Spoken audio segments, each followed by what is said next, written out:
ডিমের কারি এইভাবে বানালে কিন্তু কথা দিচ্ছি মাছ মাংসের সব ভুলে যাবেন। নমস্কার বন্ধুরা, মনীষা রান্নাঘরে সবাইকে স্বাগত। প্রতিদিনের মতো চলে এলাম আবারও একটা রেসিপি নিয়ে। আশা করি আপনাদের ভীষণ ভালো লাগবে। আজকে আমি ডিমের কারি বানানোর জন্য এখানে নিয়েছি দেশি মুরগির ডিম। তো 6 পিস আমি দেশি মুরগির ডিম নিয়েছি। আর বন্ধুরা, ডিমগুলো কিন্তু সাইজে একটু ছোট। তো দেখুন, আর নিয়েছি এখানে 2টো আলু। ডিমগুলো আগের থেকে সেদ্ধ করা ছিল, তাই ডিমগুলোর খোসা ছাড়িয়ে বেশ ভালোভাবেই ধুয়ে পরিষ্কার করে নিয়েছি। এখন আমি ডিমের মধ্যে অল্প পরিমাণে লবণ আর দিয়ে দিলাম হলুদের গুঁড়ো। লবণ আর হলুদের গুঁড়ো দিয়ে বেশ ভালোভাবে ডিমটাকে কিন্তু মাখিয়ে নিতে হবে। এখানে আপনারা চাইলে কিন্তু পোলট্রি মুরগির ডিম দিয়েও রান্না করতে পারেন, তবে আমার কাছে দেশি মুরগির ডিম ছিল। আর দেশি মুরগির ডিম মানে একটু ঘরোয়াভাবে রান্না করলে কিন্তু ভীষণই ভালো লাগে। তো বন্ধুরা, আজ আমি ডিমের ঝোলটা রান্না করব যেভাবে আমার ঠাকুমা রান্না করতেন। দেখুন, ডিমটা লবণ হলুদ মাখিয়ে সাইড করে রেখে দিলাম। এবার 2টো আলু এইভাবে কেটে নিচ্ছি। দেখুন, যেরকম করে ডিম সাইজে সেই রকম একটু বড় সাইজ করে আলুগুলো কেটে নিচ্ছি।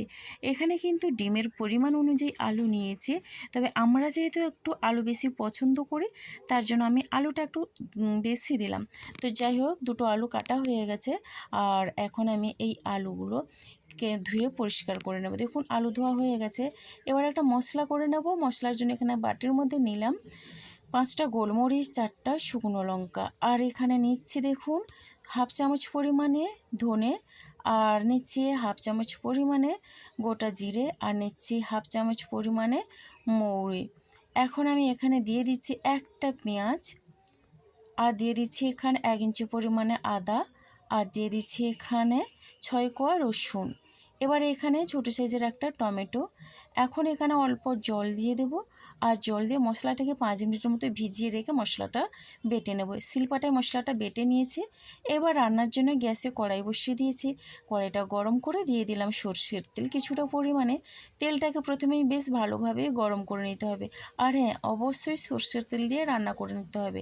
এখন দেখুন, তেলটা বেশ ভালোভাবে গরম হয়ে গেলে ডিমটা দিয়ে দিলাম।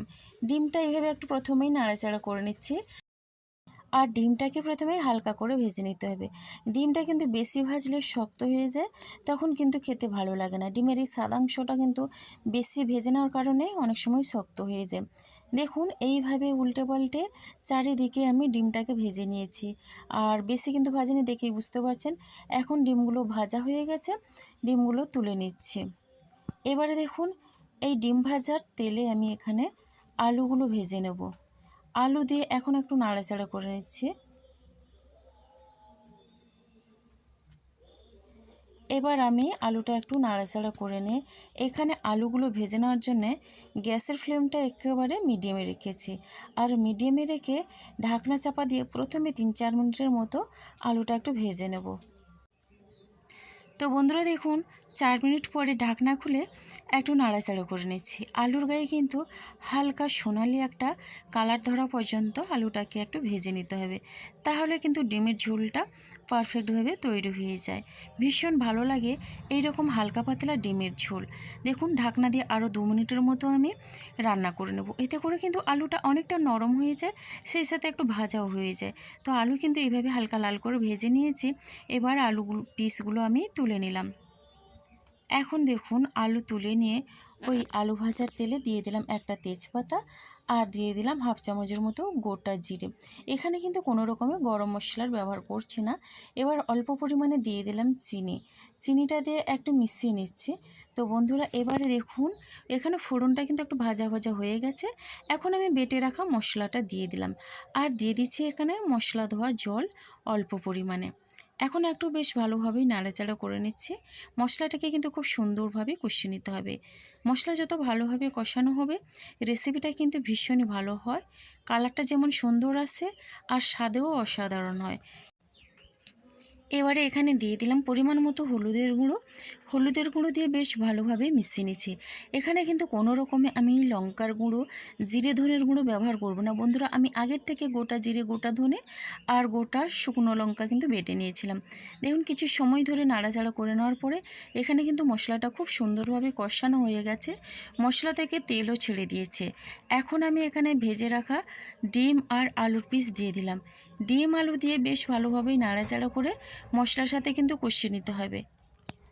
বন্ধুরা, ডিমের ঝোলটা এতটাই ভালো লাগে যে একবার খাওয়ার পরে মুখের স্বাদ লেগে থাকবে। একেবারে হালকা পাতলাভাবে আজকে ডিমের ঝোলটা তৈরি করছি। দেখুন, কিছু সময় ধরে কষিয়ে নেওয়ার পরে এখানে দিয়ে দিচ্ছি পরিমাণ মতো জল, আর জলটা দিয়েও বেশ ভালোভাবে মিশিয়ে নেব। দুপুরে গরম ভাতের সাথে যদি ডিমের এই রেসিপিটা থাকে তাহলে কিন্তু আর কোনো কিছুর প্রয়োজন হয় না। এটা দিয়েই কিন্তু সমস্ত ভাত খেয়ে নেওয়া যায়, এমনকি রুটি পরোটার সাথেও দারুণ হয় খেতে। এবার আমি এখানে স্বাদ অনুসারে দিয়ে দিচ্ছি লবণ। লবণটা দিয়েও বেশ ভালোভাবে মিশিয়ে নিচ্ছি। আর এবারে এখানে দিয়ে দিচ্ছি দুটো কাঁচা লঙ্কা চেরা, আর কাঁচা লঙ্কাটা দিয়ে এখন আমি ঢাকনা চাপা দিয়ে 5 মিনিটের মতো রান্না হতে দেব। দেখুন, 5 মিনিট পরে ঢাকনাটা খুলে দেখিয়ে দিচ্ছি অনেকটা পরিমাণে কিন্তু ঝোল আছে, তবে এই ঝোলটা আর একটু কমিয়ে নেব। এখন খুব সুন্দরভাবেই নাড়াচাড়া করে নিচ্ছি। এবারে দেখুন বন্ধুরা, এখানে একটু চেক করে নেব আলুটা সেদ্ধ হয়েছে নাকি। আলু কিন্তু খুব সুন্দরভাবেই সেদ্ধ হয়ে গেছে, তবে এই ঝোলটা আর একটু কমিয়ে দেওয়ার জন্য এখানে আমি গ্যাসের ফ্লেমটা বাড়িয়ে আরও 2-3 মিনিটের মতো একটু রান্না করে নিলাম। এবার দেখুন, গ্যাসের ফ্লেমটা একেবারে মিডিয়ামে রেখে এখন আমি দিয়ে দিচ্ছি ধনেপাতা কুচি, আর ধনেপাতা কুচি দিয়ে একটু মিশিয়ে নিলাম। রান্নাটা প্রায় আমার হয়ে গেছে। তো যেহেতু আমি আগে তেলের সঙ্গে ফোড়নে গোটা গরম মশলা দিইনি, তার জন্য ঝোলটা যখন নামাবো তো নামানোর আগে এখানে গরম মশলা গুঁড়ো দিয়ে দিলাম।